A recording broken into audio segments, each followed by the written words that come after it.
Hey, good morning, guys. You know what? De una vez. All the rest at once. Here, let's just get this over with. It's I'm starting to kind of lose where I am in all these videos. Okay, so this is the answers 4 through 10 for my quiz on metabolic health to see how well you're doing. So, which item in the typical dinner of cheeseburger, fries, and a drink is most associated with non-alcoholic fatty liver disease? A, the cheeseburger, B, the fries, or C, the drink? Well, cheeseburger has a couple problems. Soy mayonnaise, which is inflammatory. It has bread, which I don't care if it's complex, whole grain, I couldn't care less. It's going to break down into sugar.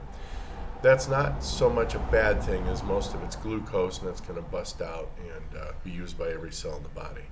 The fries are fried in seed oil, inflammatory. It's horrible stuff. I wouldn't drink it. I wouldn't touch it. I wouldn't give it to my enemy.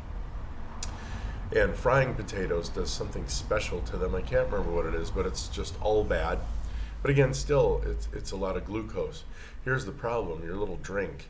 Your drink is going to be made with most likely high fructose corn syrup. Now, the high fructose is what gives you the fatty liver disease, okay? Just like if you were an alcoholic.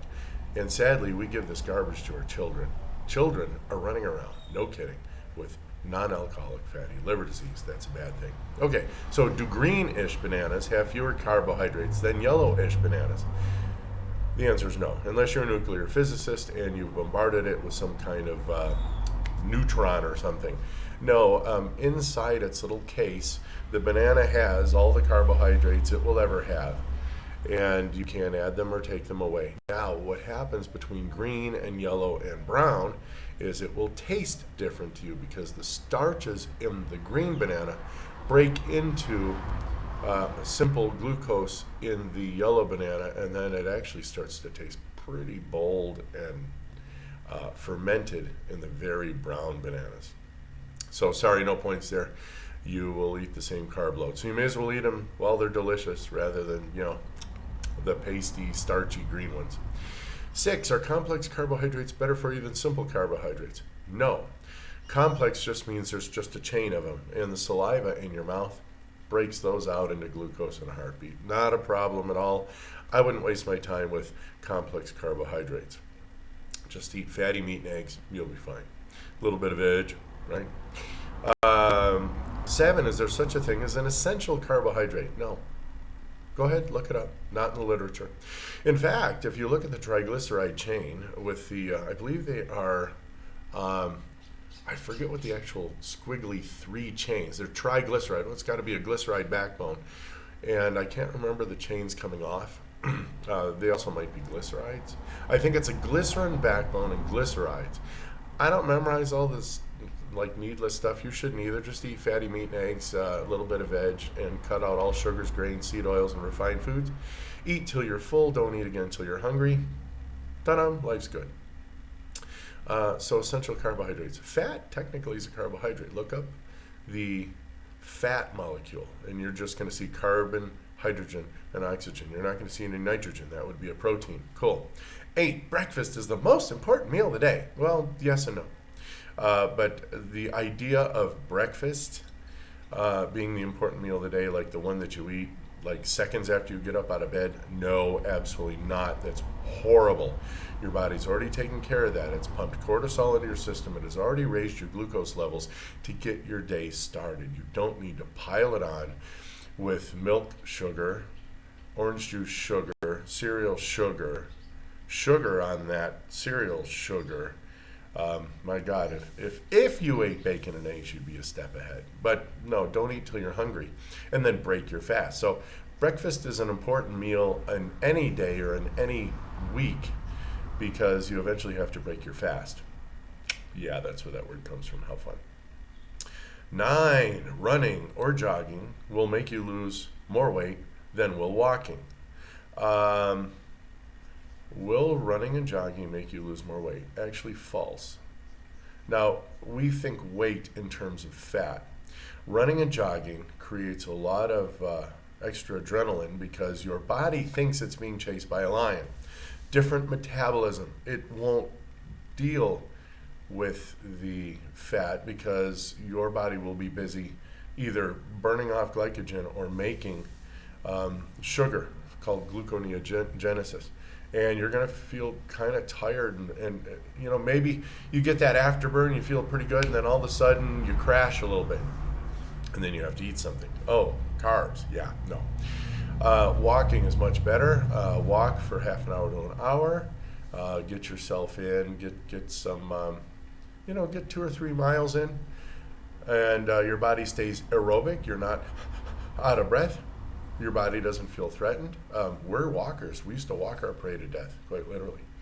And that's just kind of how that works. So running and jogging, if you like it, do it. But if you think it's going to help you lose more weight than my walking, not going to happen, Fred. Sorry. 10, not eating any food or other calories of any form for 3 days will lower your metabolic rate. False. Fasting, as a matter of fact, at a 3-day fast, your metabolism increases to 15%, if not a little more. So, it wouldn't make sense for humans. See, you keep thinking like you live now, and you think your thousands of years ago humans lived like you do now, with a fridge and a pantry, and I can just grab, and I have to eat every 3 hours, or I'm going to get hypoglycemia. No, the reality is, you can live quite a few days without food. All right, you have enough fat and protein on you to handle. Oh gosh, I have heard the statistic. Even the wellest trained athlete has a couple of 100,000 calories kicking around in their various systems. And will fasting? I'm going to add a little segue here. Will fasting blow your muscles out? No, that's the fun part. There's something called growth hormone that will be muscle sparing, and it will force your body to use non-essential protein in your body, like viruses and bacteria and cancers and loose skin and all kinds of neat proteins your body has kicking around for it to make sugar if you need that, glucose literally. So again, you can fast. Fasting won't hurt you. Matter of fact, if you're carrying a few extra pounds, you could fast. I fasted for up to 5 days once. And I could have gone more. It's just I was new in this, and I got a little nervous. And I was feeling good. There was one of my students who said, "Oh my God, how are you? You're fasting for 5 days. You're gonna die." I'm like, "Look," and I cranked out 20 push-ups. And she was just flabbergasted. She's an older lady. And I said, "There's no truth to it." I mean, you can show people stuff and they still won't believe you. It's like, okay, whatever. I couldn't tell you. All right, so a bonus here. Can all the following diseases be reversed by dietary changes alone, or are they chronic once obtained and can only be cured by medicine? Here they are: high blood sugar, high blood pressure, obesity, high triglycerides, low HDL, diabetes type 2. All of those can be reversed, yes. So there you have it. In fact, I just got my blood work back. My blood pressure was 95/55. My blood sugar was 74. My insulin was 3 point something. It was low. And my HbA1c, which is a 3-month tally of my carbohydrates, was 3.82. So definitely not diabetic, and I was type 2. Obese, you measure around over the top of your belly button and around your waist. That's your waist, your belly button. That's where your metabolic waist is. Okay, waist, W-A-I-S-T. And you divide that into your height. If it's 0.5 or greater, you got problems. Triglycerides and HDL. All right, triglycerides. They can be no more than twice the amount of your HDL. Make sure you're comparing apples to apples. Sometimes in Europe they have like a different calculation system. And your triglycerides should be lower than 100 optimum. Mine were 83 or something like that. And the HDL should be over 40 in males, over 45 in females. Mine were 53 or 59, somewhere in there. They're in the 50s. My triglycerides were in the 80s. Oh, smack dab, beautiful, perfect, love it.